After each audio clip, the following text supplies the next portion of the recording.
Na primeira parte deste programa, inaugurada pela vitória da Revolução de 30, a nova república mostrou sua face autoritária e foi receptiva à influência do nazifascismo. Para enfrentar o governo de Getúlio Vargas, militares e civis antifascistas criaram a Aliança Nacional Libertadora. Fechada a aliança, militantes comunistas e militares, liderados por Luiz Carlos Prestes, puseram em marcha os planos para o assalto ao poder.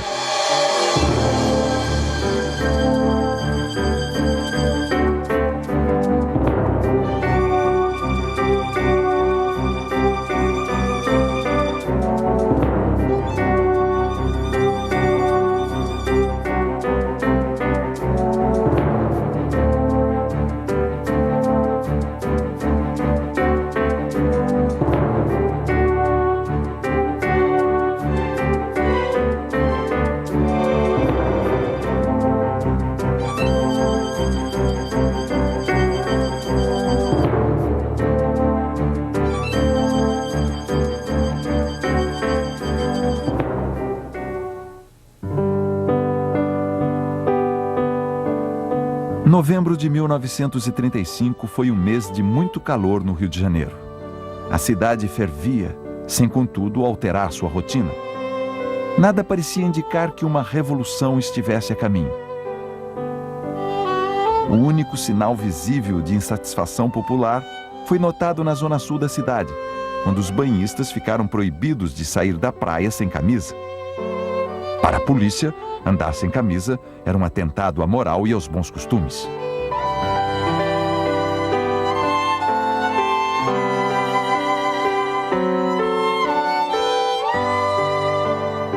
Como todo ano, no primeiro domingo de novembro, milhares de fiéis subiram os degraus da escadaria da igreja de Nossa Senhora da Penha para encerrar uma das festas religiosas mais populares do Brasil.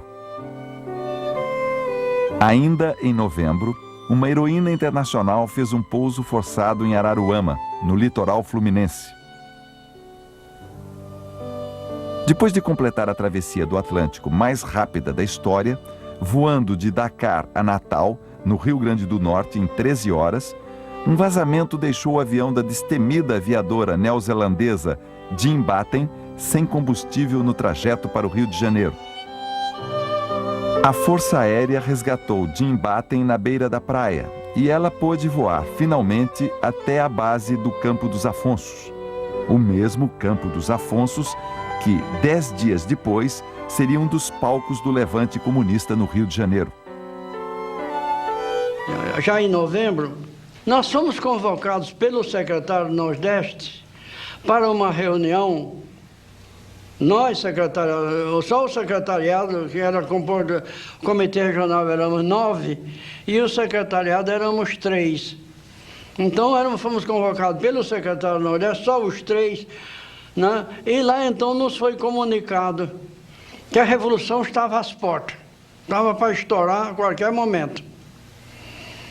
E que em Natal havia um problema dos praças de pré que estavam ameaçados de serem dispensados, né? E que como a força maior do partido e da aliança era no quartel, que era o 21BC, então eles já tinham dado ordem para Natal para não se deixar desarmar. É claro que isso foi um impacto para nós, né? Não se deixar desarmar, quer dizer que era o choque. Com apenas 40 mil habitantes, Natal já era considerada um dos 4 pontos estratégicos do mundo, por ser o local mais próximo da Europa e da África no continente americano. Desde a recente eleição do governador Rafael Fernandes, a capital do Rio Grande do Norte estava dominada pela tensão política. Em novembro de 1935, a situação se agravou depois que o exército começou a dispensar praças, cabos e sargentos. O exército soltou também, tirou elementos que vieram para prestar o serviço militar, terminou, e esses rapazes não queriam mais voltar para o interior, ficaram aqui. Aí engrossou a massa de de carentes e que estavam por tudo. O que houvesse para eles estava bem. Foi o cabo Giocondo Dias quem informou os companheiros da direção local do Partido Comunista que o quartel do 21º Batalhão de Caçadores estava em pé de guerra por causa das dispensas. A revolta, segundo ele, era iminente. Para não deixar escapar a oportunidade, foi tomada a decisão de convocar o partido para pegar em armas. Eu estava lá na Ribeira. Eu morava lá na Ribeira e sucede que quando houve o início, eu estava lendo os cartazes lá do jornal católico, A Ordem. Aí quando comecei a perceber os tiros e coisas, chamei a patroa e digo, vamos embora porque isso é bala. Sem saber o que acontecia em Natal, naquele mesmo dia 23 de novembro, o Partido Comunista reuniu-se no Rio e Luiz Carlos Prestes passou a integrar o Comitê Central por sugestão de Arthur Evert e Rodolfo Ghioldi. A última reunião do Comitê Central foi em meados de novembro. Eu dela não pude participar porque o secretário do partido, o Miranda, achava que não havia condições de segurança para eu participar dessa reunião. Mas o companheiro Rodolfo Ghioldi participou e veio dela entusiasmado, né? Porque ficou decretado preparar o partido para iniciar a Revolução.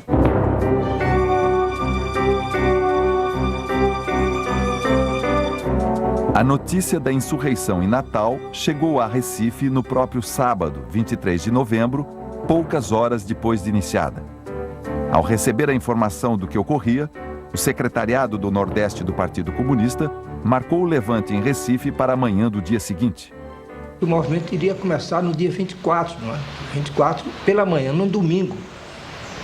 Aí agora disse, isso não é possível, porque se vai começar a partir dos quartéis, no domingo é dia de folga, só tem lá o pessoal do plantão.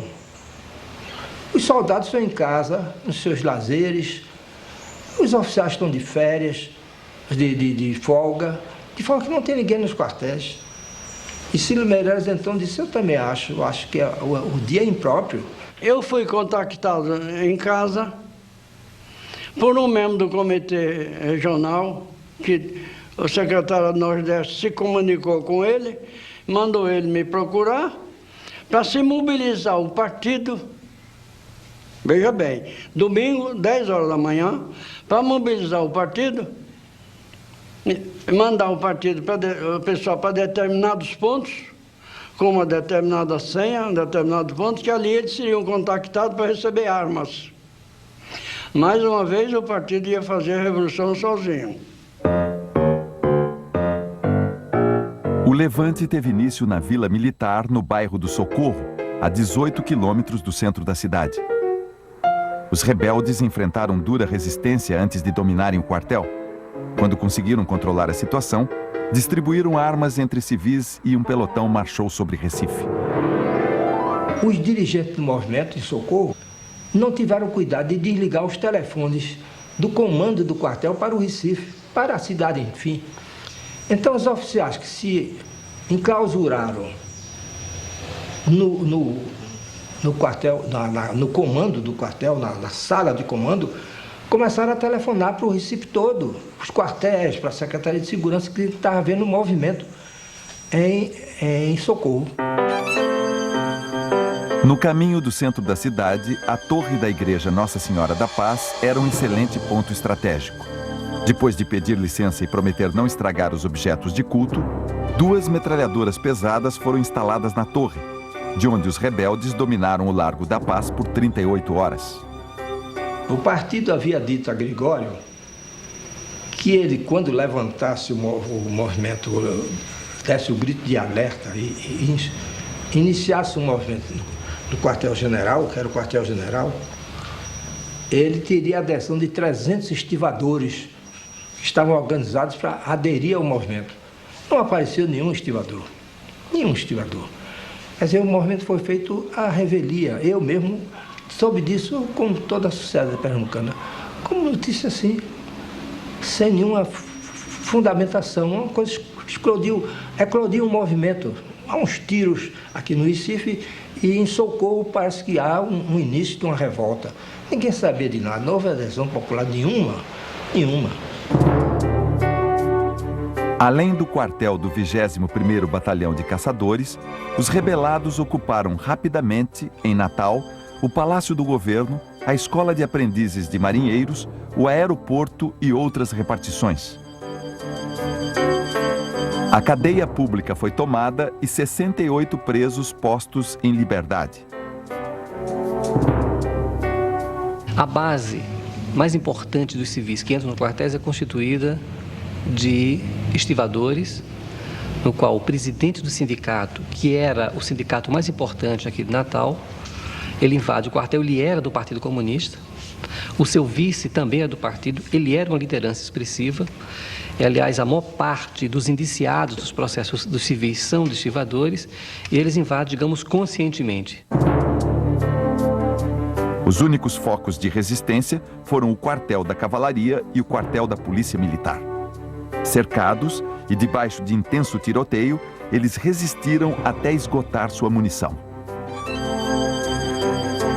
Às 2h da tarde de domingo, 24 de novembro, os policiais militares tentam fugir pelos fundos do quartel. Apenas um deles consegue escapar, atravessando a nado o rio Potengi. Outro é atingido por uma rajada de balas e terá de amputar o braço esquerdo. Em 19 horas, a insurreição estava vitoriosa. Os rebelados assumem o controle de Natal e formam o Comitê Popular Revolucionário, integrado por funcionários públicos, militares e um sapateiro, todos da direção do Partido Comunista. Quer dizer, a improvisação foi em cima da vitória do movimento. Quer dizer, vamos organizar, quer dizer, o que a gente é possível fazer? Então, foi traçado alguns planos de ocupação da cidade, ocupação dos lugares estratégicos, organizado colunas guerrilheiras que se deslocariam para o interior do Estado, e isso na perspectiva que também os outros estados se levantassem, né, e essas colunas teriam o objetivo de engrossar, digamos, as fileiras de um levante a nível nacional. Quando a insurreição teve início em Natal, o governador Rafael Fernandes, acompanhado do chefe de polícia, assistia a uma cerimônia de formatura neste teatro. A cerimônia foi interrompida pelo barulho dos tiros, mas os rebelados não tiveram a ideia de prender o governador, que, sem saber exatamente o que estava ocorrendo, teve tempo de refugiar-se na casa de um amigo. Não tenha dúvida que a população, no seu contexto geral, amplo, ela ficou numa expectativa, não sabia em que iria dar, não tinha segurança em que o negócio viesse a dar certo, mas se perguntava.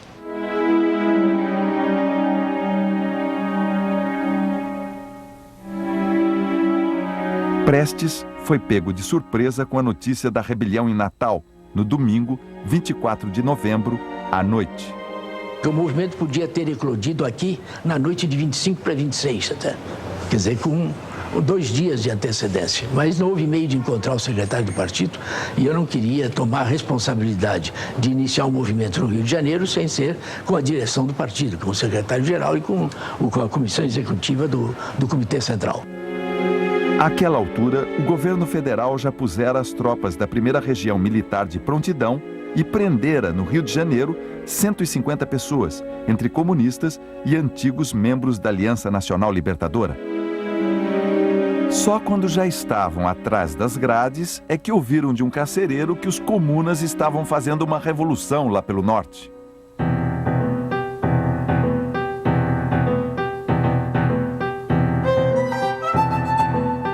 De 23 a 27 de novembro, Natal viveu as emoções de uma revolução à brasileira, com direito até ao primeiro número de um jornal oficial, A Liberdade, que não chegou a circular. Como prenúncio de que alguma coisa não ia bem para os rebelados, o único anúncio publicado gratuitamente, para preencher espaço, era do sal de frutas Eno, indicado para indisposições estomacais. Destituído o governador Rafael Fernandes, o Comitê Revolucionário baixou o preço dos bondes para conquistar o apoio da população. Além de munição e mantimentos, o comitê tratou de conseguir dinheiro. os cofres da Recebedoria de Rendas e do Banco do Brasil foram arrombados e o equivalente hoje a cerca de 7 milhões de reais levados para a sede do governo revolucionário. Na manhã de segunda-feira, 25 de novembro, os rebeldes continuavam lutando no Largo da Paz, em Recife.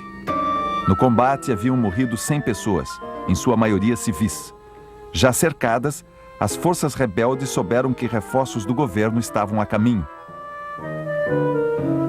Ameaçada de bombardeio, a torre da igreja foi abandonada e os rebeldes bateram em retirada para o interior do estado, onde se entregaram ou acabaram presos. Os oficiais foram tratados com respeito. Soldados, cabos, sargentos e civis suspeitos de serem comunistas foram brutalmente torturados. Então eu fui colega de assembleia de um coronel que nesse tempo era tenente da Polícia Militar. Ele disse: Paulo, naquela época a ordem que nós recebíamos naquela época era não fazer prisioneiro, era fuzilar. Mandava o sujeito correr e atirava pelas costas. Não fazer prisioneiro. Pegava aquele pessoal todo, aqueles operários, mandava: então, vocês estão soltos, e foi embora. E de costa, as costas dele nós tiroteávamos com metralhadora, com um fuzil, e matamos dezenas, talvez centenas de pessoas assim.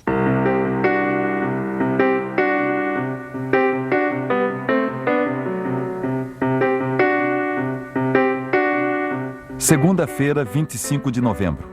Os levantes no Nordeste já estão nas páginas dos jornais americanos. À tarde, quando Prestes se reúne na casa de Rodolfo Guioldi com Arthur Evert e Miranda, o país está sob estado de sítio, aprovado pelo Congresso por 30 dias. A direção do partido decide desencadear uma nova onda de rebeliões em apoio aos levantes de Natal e Recife. Prestes redige ordens para as unidades militares do Rio e convoca à luta antigos companheiros da coluna. Dei as ordens principais, algumas delas foram apreendidas pela polícia, né? Outras são conhecidas, né? Particularmente aí para o 3º Regimento de Infantaria, que o chefe, o dirigente revolucionário é eu, Agildo Barata, com um grande número de oficiais que o seguiam. E para os outros quartéis da Vila Militar, mandei também ordem para o capitão Trifino Correia, que estava no batalhão no regimento lá de São João del Rei. Mas essa foi também apreendida no caminho. O meu emissário foi preso no caminho e ele não chegou a receber a ordem, né? Daqui a pouco, o levante no Rio de Janeiro.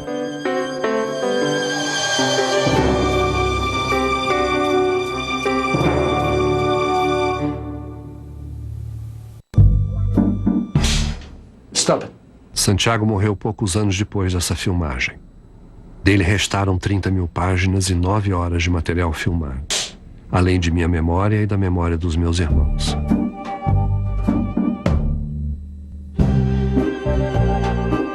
Peço a Dios que me conserve esta memoria para seguir viviendo. No digo felicidad, pero muy contento. ¡Ah! ¡Qué memoria! Salió eso.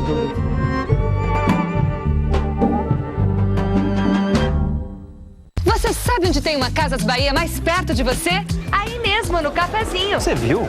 Casas Bahia na internet. É verdade. Entra aí e dá uma olhadinha. Olha só, no site das Casas Bahia ou nas lojas, você encontra essa TV LG com tela de 22 polegadas LCD e entrada HDMI. E você encontra também TV LG com 42 polegadas LCD e 2 entradas HDMI, sempre com a melhor condição. Casasbahia.com.br, 24 horas na internet. Se disser que bateria não tem melodia, estão mentindo. Ela é um instrumento, né? A Elza é um instrumento. A gente ouve esse disco agora, esse trabalho agora, tem a impressão que ele foi feito agora. Duelo, dueto, não sei como chamar exatamente isso. Eu acho que é um duelo. Eu posso como é um duelo. Quem foi que disse que o samba tem? Deixa que diga o que pensa, que fale. Deixa se falar. É o primeiro duelo de voz com bateria que eu conheço. Quem deixa que diga o que pensa, que fale. Deixa se falar, vem pra cá, o que é que tem? Em vez de imitar os outros estrangeiros, a gente faz coisa nacional e boa. Arnaldo Baptista, is that how you pronounce his name? Os Mutantes traziam esse frescor, essa liberdade e essa irreverência Arnaldo é uma pessoa de uma sensibilidade que não dá para acreditar. Bom pra caralho!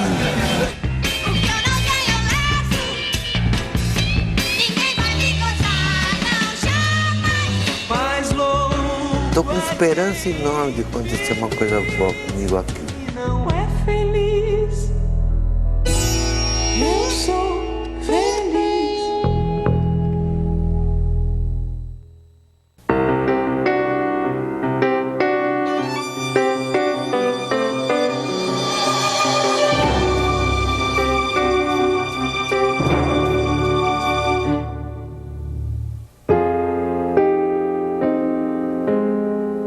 Na noite de 26 de novembro, apenas 3 dias depois de tomar conta de Natal, o Comitê Revolucionário decidiu abandonar a cidade.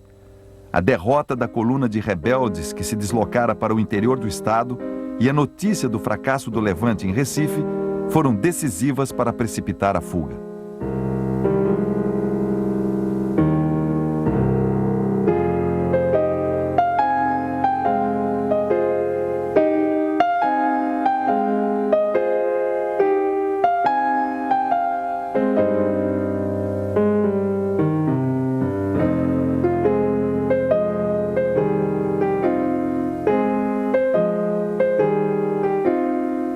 Reconduzido ao poder, o governador Rafael Fernandes aproveitou a onda de retaliações para perseguir adversários políticos que não participaram do levante. Um deles foi o futuro presidente da República, Café Filho. A insurreição já estava liquidada no Nordeste quando o último pavio da revolta foi aceso na capital da República. Nada deu certo, desde o começo. Com a prisão dos emissários de Prestes, só as unidades da Vila Militar, Realengo, Campo dos Afonsos e do 3º Regimento de Infantaria foram avisadas do levante. O comandante nos chamou, os capitães, e informou que havia um levante, e que nós tivéssemos cuidados, e me alertava para isso. E você não está metido nisso? Não, absolutamente, que isso? Eu estou começando a minha carreira. Eu era 2º tenente, tinha saído em 33 da escola militar, um aspirante. Como é que eu vou me meter em revolução? A 26 de novembro ainda não sabíamos o que ia acontecer. 26 à noite, à tarde, foi que recebemos as diretivas do Prestes para fazer a insurreição no dia seguinte. Com isso, a insurreição estava muito mal preparada, porque nós não esperávamos tão cedo entrar em revolução. Eu sabia que estava se preparando o levante, sabia, mas não sabia que era naquele dia, e ninguém sabia que era naquele dia. Soube quando o Leivas me avisou que tinha chegado a ordem para a gente fazer a insurreição. Nós tomamos posição num baluarte que tinha atrás do quartel e de lá abrimos fogo sobre a Casa da Ordem, sobre a sede do comando. E aí cortamos a ligação do comando com o resto do regimento. Por ser irmão do secretário de Getúlio Vargas, Francisco Leivas Otero era considerado um oficial acima de qualquer suspeita pelo comandante do regimento. Foi isso que permitiu a Leivas Otero dar início ao levante. O movimento já estava denunciado desde a véspera, inclusive com um horário, de modo que nós tínhamos que fazer um movimento com a grande desvantagem de não ter o fator surpresa. Johann de Graaf, mais conhecido como Franz Gruber, foi enviado pela Internacional Comunista ao Brasil com Helena Kruger, sua mulher. Ela serviu de motorista para Prestes e Olga.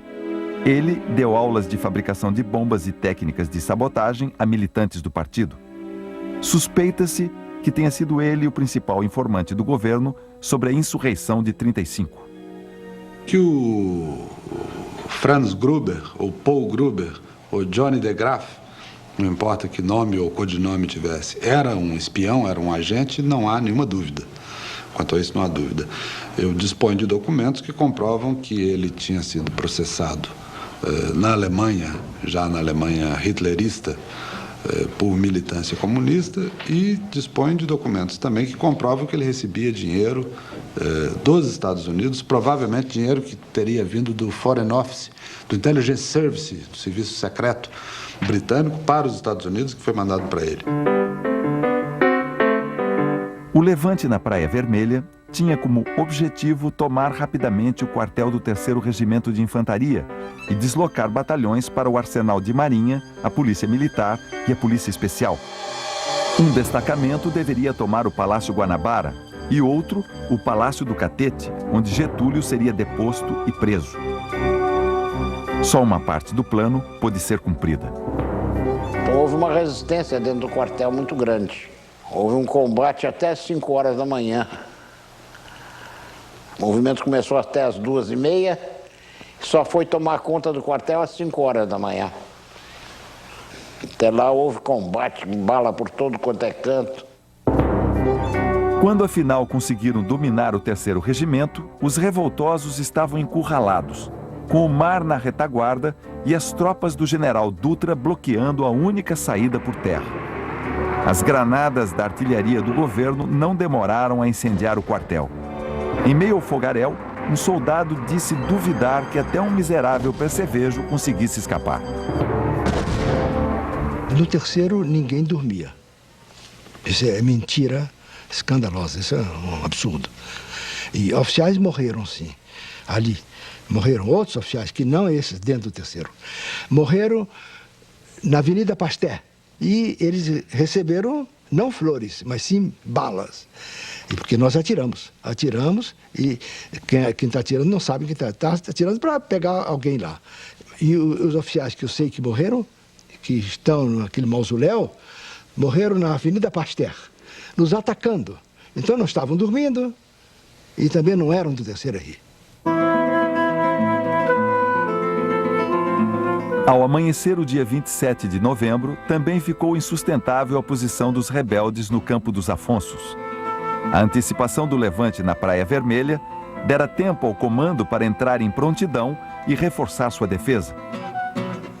Chegou um momento que não era possível continuar, porque vinha o dia e nós éramos caçados. Eu tive que atacar o regimento por trás, porque pela frente era impossível. Na ocasião que eu me levanto para comandar uma manobra envoltória, eu recebi um tiro aqui na virilha, que saiu cá embaixo, na perna esquerda. Aí já fiquei capenga e tal, entreguei o comando ao sargento de agora, ataca por lá. E me retirei porque não podia mais estar perdendo sangue e fraco, pálido. E procurei então a Escola de Aviação Militar, que é ali perto, onde estava o meu carro. E mesmo assim, depois de sentado no carro, eu carreguei bombas de aviação para armar os aviões que deviam bombardear as tropas nossas inimigas. Quando os rebeldes tentaram levantar voo, descobriram que todo o combustível havia sido retirado dos aviões. Ninguém se lembrara de verificar esse pequeno detalhe. Ao serem bombardeados pela vizinha vila militar, só restou aos sublevados iniciarem a debandada. Devidamente abastecidos, os aviões do 1º Regimento de Aviação, que deveriam ter partido em apoio ao 3º Regimento, acabaram dando o golpe de misericórdia no levante. Depois de 1 hora de bombardeio, o quartel da Praia Vermelha estava arrasado. Não havia mais como resistir.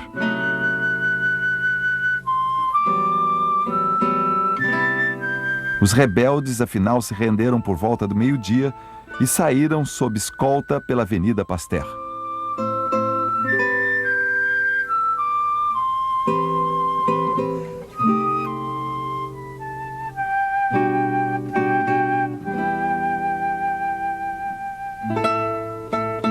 Essa fotografia, inclusive eu estou aqui. Essa fotografia foi tirada no fim do levante, já tínhamos nos rendido, já tinha terminado tudo e nós estávamos em frente ao regimento, não havia tiro, não havia mais nada e nós saímos presos.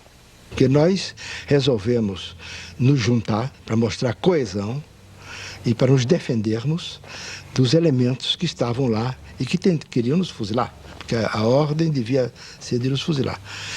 E junto conosco estavam soldados e as demais praças, sargentos, tudo, que não participaram, mas estavam lá, foram presos junto conosco. Ficamos todos juntos. O objetivo era nós demonstrarmos que não estávamos abatidos. Esse era o significado que eu sinto. Eu nunca perguntei, não falei com ninguém, mas na prática a gente queria demonstrar que nós não estávamos com medo, nós éramos os mesmos que fizemos levante conscientemente, embora disséssemos que nós fizemos intentona.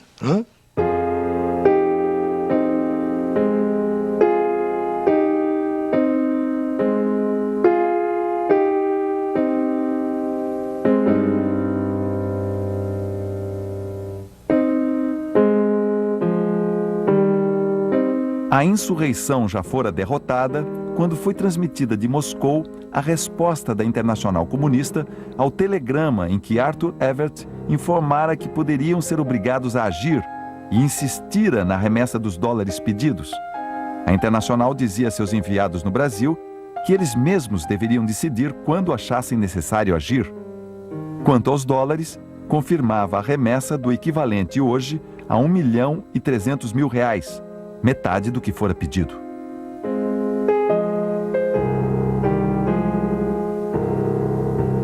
O que há de mais curioso, de mais enigmático na explicação do movimento de 1935 é exatamente o fato de que os brasileiros, isso lhes dá uma certa autonomia, conseguiram convencer a Internacional Comunista, que se integrou na tarefa e até dirigiu a tarefa, de que havia condições concretas de vitória em um lance de mão, em uma aventura desse tipo. Na Revolução de 35, a meu ver, não há nenhuma dúvida. A grave responsabilidade é nossa.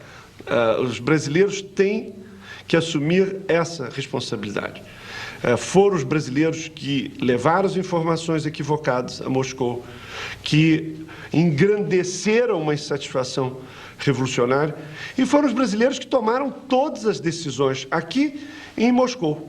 Agora, o que é curioso aí é que essa revolta, embora informada já pelo marxismo e pela influência do Partido Comunista, no entanto, em sua natureza, ela manteve as mesmas características das revoltas militares do período pós-30, isto é, revoltas muito limitadas ao quartel. Revoltas que tinham muito a ver com conquistar imediatamente o poder dentro do quartel e, a partir daí, tentar conquistar o poder político e derrubar o governo.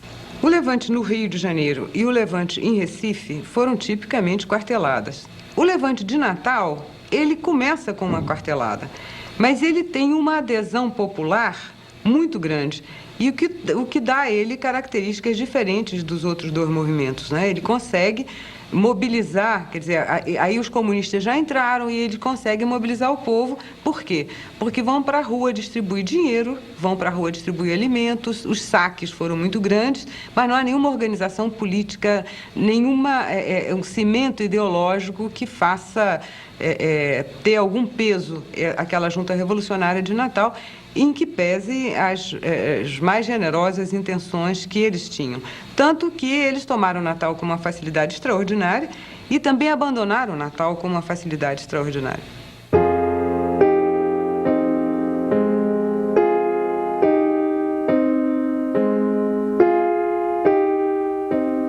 A Revolução Popular anunciada por Prestes, na verdade, nunca esteve para acontecer. Não houve manifestações de solidariedade, greves operárias, atos de sabotagem ou guerrilhas no campo. Nada do que alimentou a expectativa dos comunistas brasileiros deixou o terreno da fantasia.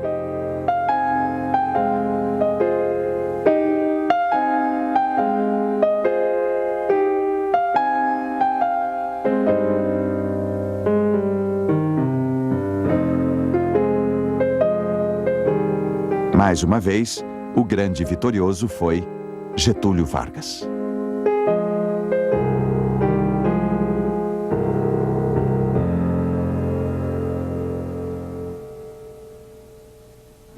Daqui a pouco, a repressão política e o prelúdio do Estado Novo.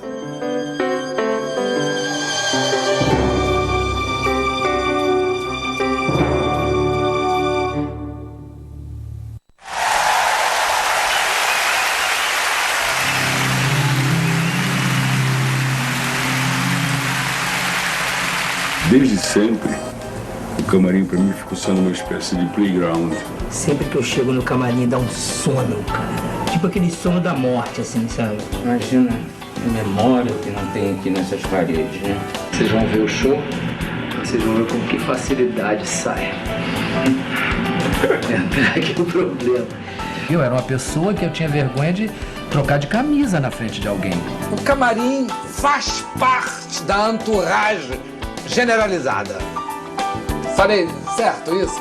Ele faz parte. Se não tiver um camarim, como é que eu vou? Chegou o Samsung Star, o celular com widgets, pequenos ajudantes que te conectam num toque para conversar com os amigos em redes sociais, tirar fotos e fazer uploads, buscar informações, ouvir música e muito mais. Samsung Star, peça ajuda dos widgets.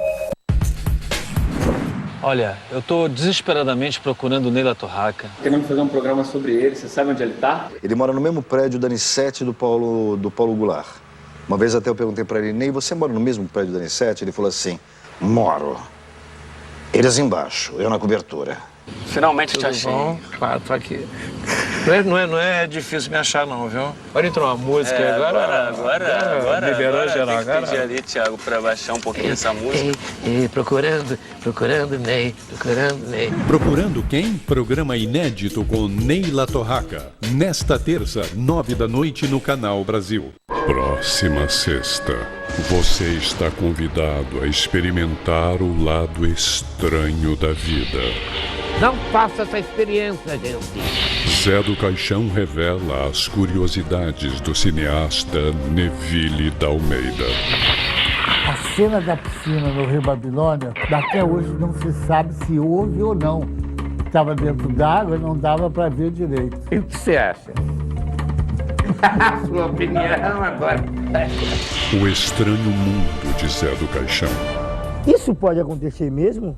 Próxima sexta, meia-noite.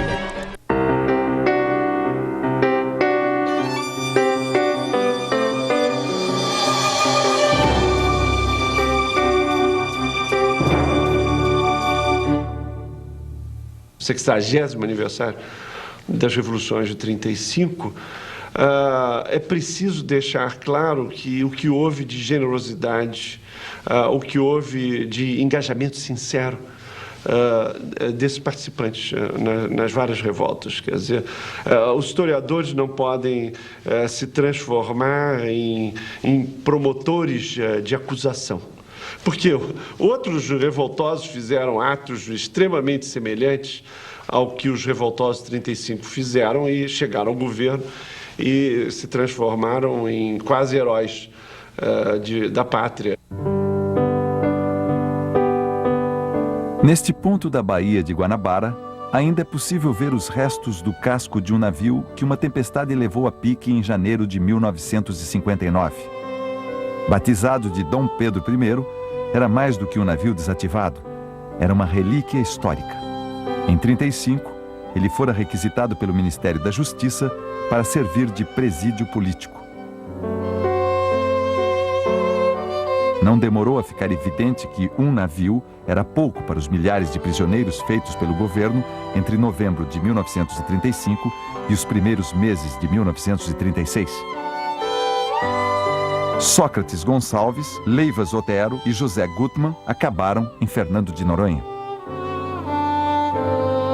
Mas a maioria não participara, nem sequer tomara conhecimento prévio da insurreição militar.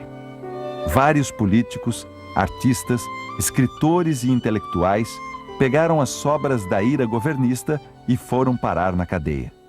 Entre eles, Graciliano Ramos, que anos depois transformaria as suas Memórias do Cárcere num clássico da literatura brasileira. A tortura científica no Brasil, ela começa a ser posta em prática após 1975 e durante o Estado Novo. Quer dizer, a repressão foi uma repressão totalmente incompatível com a ameaça que ocorreu em 35. 35 é um pretexto para que o autoritarismo brasileiro possa se exercer contra a sociedade brasileira. Quem comandou a repressão foi um antigo tenentista, que em 35 era chefe de polícia de Getúlio, Felinto Miller. Acusado de deserção, ele fora expulso da coluna por exigência de Prestes em 1925. Passados 10 anos, chegara a hora do acerto de contas com o Cavaleiro da Esperança.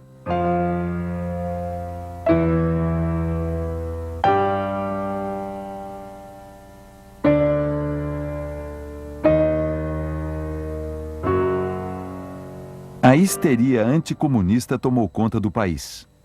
O estado de sítio foi prorrogado e equiparado ao estado de guerra, concedendo poderes excepcionais a Getúlio Vargas.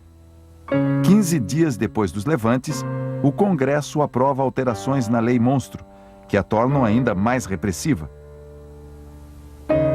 As garantias constitucionais são suspensas, militares podem ser caçados, funcionários públicos perdem a estabilidade e aumenta o controle sobre a imprensa.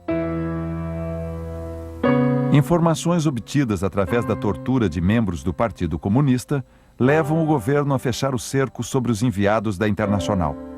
No final de dezembro, com a ajuda da Gestapo e do Serviço Secreto Britânico, a polícia chega ao número 33 da rua Paul Redfern, em Ipanema. Ali moravam Arthur Evert e Elise Saborowski. Levado para o quartel da Polícia Especial no centro do Rio de Janeiro, Evert foi mantido preso no socavão de uma escada, sem luz, cama ou cadeira para sentar.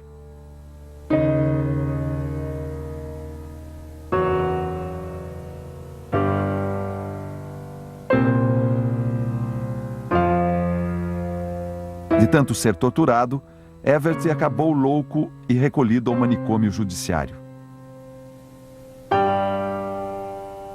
Elise, depois de ter sido barbaramente torturada, foi deportada para a Alemanha, tendo morrido no campo de concentração de Ravensbrück. Johann de Graaf e Helena Kruger foram soltos depois de alguns dias de prisão. Obtiveram, sem nenhuma dificuldade, vistos de saída e deixaram o país. Pavel e Sofia Stuchevski foram presos e postos em liberdade vigiada. Depois de alguns meses, conseguiram enganar a polícia e sair do país. Preso quando tentava fugir com sua mulher para a Argentina, Rodolfo Guioldi, sem ter sido torturado, deu informações preciosas à polícia, inclusive a da existência de Olga, até então desconhecida. Rodolfo e Carmen Guioldi cumpriram pena e acabaram deportados durante a Segunda Guerra Mundial.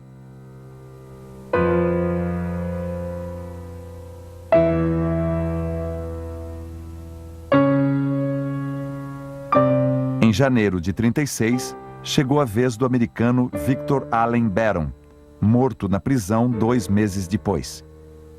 Versão oficial: suicídio.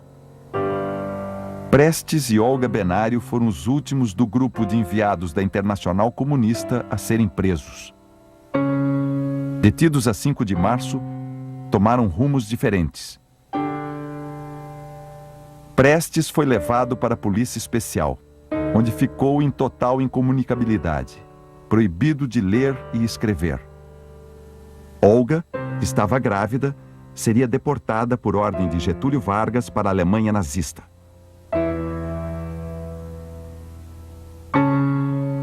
Na prisão feminina da Gestapo, em Berlim, Olga daria à luz uma menina chamada Anita Leocádia. No mesmo dia em que Prestes e Olga foram presos, o jornal Pravda publicava em Moscou uma entrevista de Stalin. Nunca tivemos planos e intenções de promover a Revolução Mundial. Essa ideia é fruto de um mal-entendido, dizia Stalin. Seria um mal-entendido trágico? Pergunta o entrevistador. Não, responde Stalin. Um mal-entendido cômico. Ou melhor, tragicômico.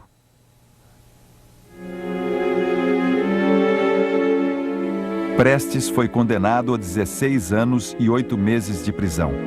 E ainda ganhou outros 30 anos de pena por sua participação, pouco antes de ser preso, no assassinato de Elza Fernandes, mulher do secretário-geral do partido, o Miranda. A morte de Elza foi a mais célebre queima de arquivo da história do Partido Comunista do Brasil.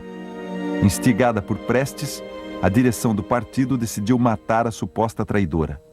Elza foi estrangulada por Francisco Natividade Lira, conhecido como Cabeção, militante do partido desde os anos 20.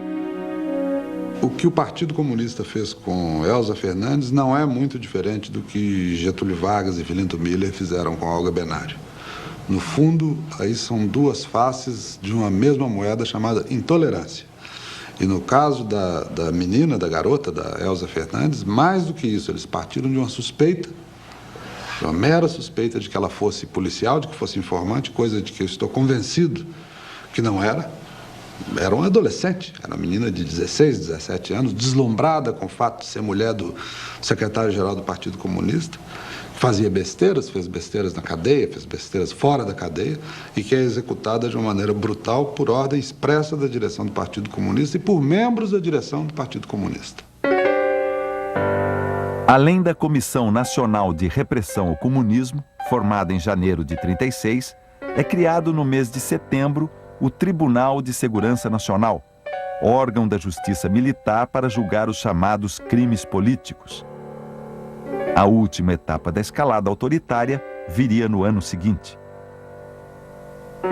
Em 10 de novembro de 1937, a pretexto de defender o país de mais um golpe comunista, desta vez forjado por um oficial integralista do Estado-Maior do Exército, Getúlio instaura a ditadura do Estado Novo.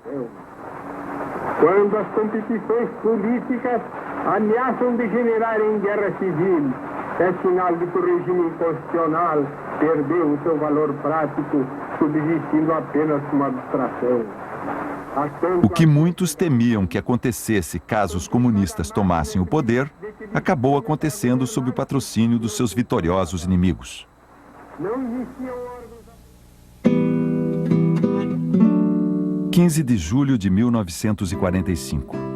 Neste domingo, às 3 da tarde, Luiz Carlos Prestes estará à frente de um grande comício no estádio do Pacaembu, em São Paulo.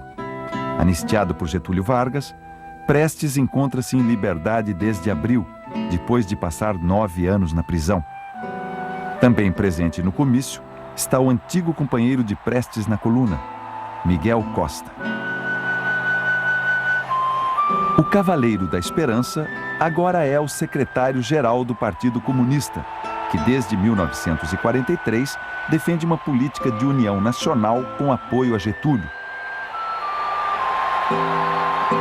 Ao declarar guerra à Alemanha e estabelecer relações diplomáticas com a União Soviética, Getúlio conquistara o apoio dos comunistas em nome da luta contra o nazifascismo. O próprio Prestes, ainda na prisão, defender a união nacional em torno do governo, para permitir uma transição dentro da lei e da ordem até a constitucionalização do país. Foi depois deste comício, ao embarcar de volta para o Rio, que Prestes recebeu a notícia que Olga Benário estava morta. Ela fora executada na câmara de gás de um hospital psiquiátrico da cidade alemã de Bernburg, em 1942. Na carta em que se despediu da filha Anita e do marido Prestes, Olga escreveu: "Lutei pelo justo, pelo bom e pelo melhor do mundo."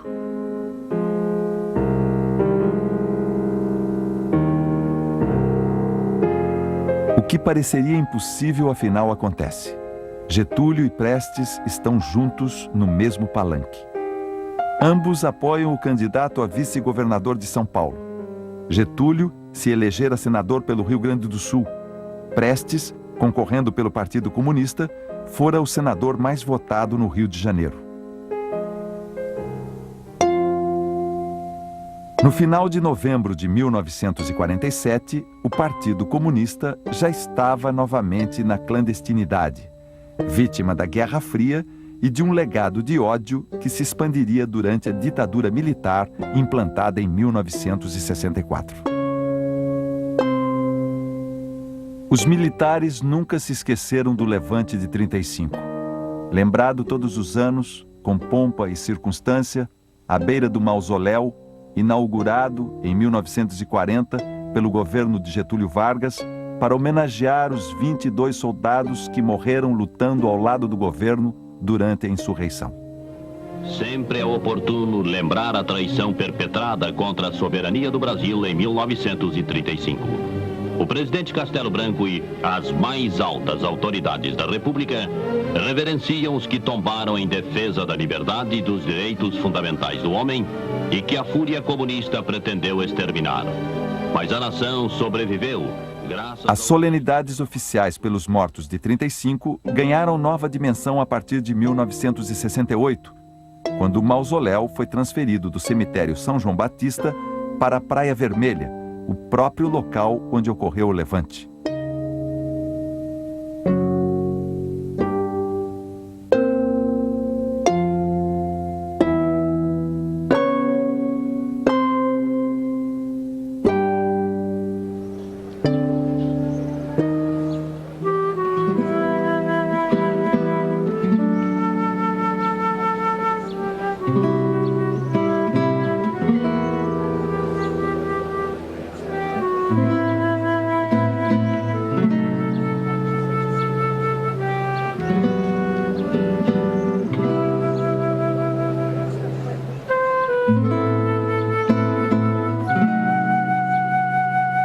A partir de 1985, com o fim do regime militar, as cerimônias ficaram mais sóbrias, quase invisíveis, sem a presença do presidente da República e sem cobertura da imprensa.